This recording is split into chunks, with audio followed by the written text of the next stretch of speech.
గోదావరి ఎంత పలికింది అనడానికి మీకు నేను ఒక ప్రబల సాక్ష్యం చెప్తాను. ఇప్పటికీ మీరు అంబసత్రం అని ఉంది భద్రాచలంలో, వెళ్ళాలి తప్పకుండా. భద్రాచలం వెళ్లి సీతారాముల్ని చూసి వచ్చేసానంటే సరిపోదు, అంబసత్రంకి వెళ్ళాలి. అంబసత్రంలో పమిడిఘంటం వెంకటరమణయ్య గారు అని చెప్పి మహానుభావుడు, పెళ్లి కూడా చేసుకోలేదు. ఆయన అంత గొప్ప అన్నదానం చేస్తుండేవారు. ఆయన అమ్మవారిని ఉపాసన చేసేవారు. అంబా అనేవారు ఆయన నైవేద్యం పెట్టే ముందు. అంతే, చుట్టూ కూర్చున్న వాళ్ళందరికీ గజ్జెల చప్పుడు వినపడేది, అమ్మవారు వచ్చేది, చప్పుడు ఒకటే వినపడేది, అమ్మవారు ఒక్కతే ఆయనకు కనపడేది. మీకు ఇప్పటికీ చెప్తారు, అక్కడికి వెళితే అంబసత్రవు దగ్గరికి ఆయన కొండ వెనక గిన్నెలో పాలు పోసి కొండ మీదకి ఇలా చూసి సీతమ్మా అని పిలిచేవారు. పెద్ద పాము అందరూ చూస్తుండగా జర జర జర జర జర జరలాడుతూ కొండ మించి దిగొచ్చి పాలు తాగి కొండెక్కెళ్ళిపోయేది. ఒకప్పుడు ఆ పమిడిఘంటం వారు అన్నదానం చేయడానికి వంటవాళ్ళు దొరకలేదు. వంటవాళ్ళు దొరకకపోతే ఆయన అమ్మవారికి చెప్పారు, అమ్మ వంటవాళ్ళు దొరకలేదమ్మా, సీతారామ కళ్యాణం వస్తోంది, ఎలాగమ్మా అన్నారు. అంటే అమ్మవారు అంది, బెంగ పెట్టుకోకోయ్, రామలక్ష్మణులు వచ్చి వంట చేస్తారులే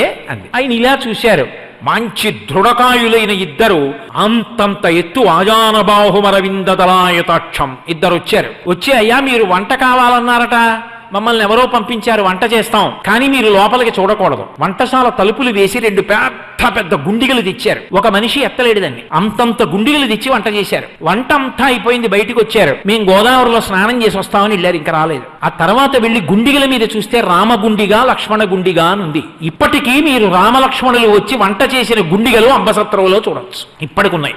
గోదావరి పలికింది. పమిడిఘంటం వారికి ఏదైనా ఇబ్బంది వస్తే గోదావరిని అడిగేవారు. ఒకప్పుడు నెయ్యి లేదు, రాజమండ్రి నుంచి నెయ్యి రావాలి, ఆ నెయ్యి రాలేదు. ఎలా?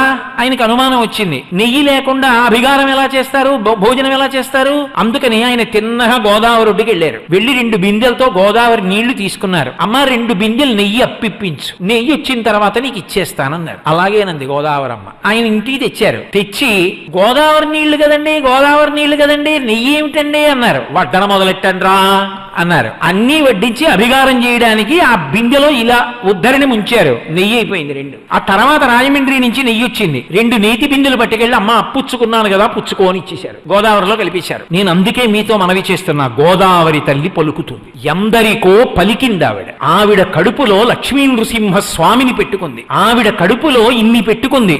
గోదావరి ఎన్నో పర్యాయాలు మాట్లాడింది. ఆమె అధిష్టాన దేవత అంత కరుణార్ద్ర హృదయ, గౌతమ మహర్షి యొక్క తప ఫలం, పరమేశ్వరుని జటాజూటం నుంచి వచ్చినటువంటి పరమ పావన వాహిని, సనాతన ధర్మానికి గుండెకాయ. అటువంటి గోదావరిని రక్షించుకోవలసిన కర్తవ్యం, దాన్ని సద్వినియోగం చేసుకుని ఆ నదీ జలాలు పాడవకుండా చూసుకోవలసినటువంటి నిష్ఠ అందరం వహించవలసి ఉంటుంది.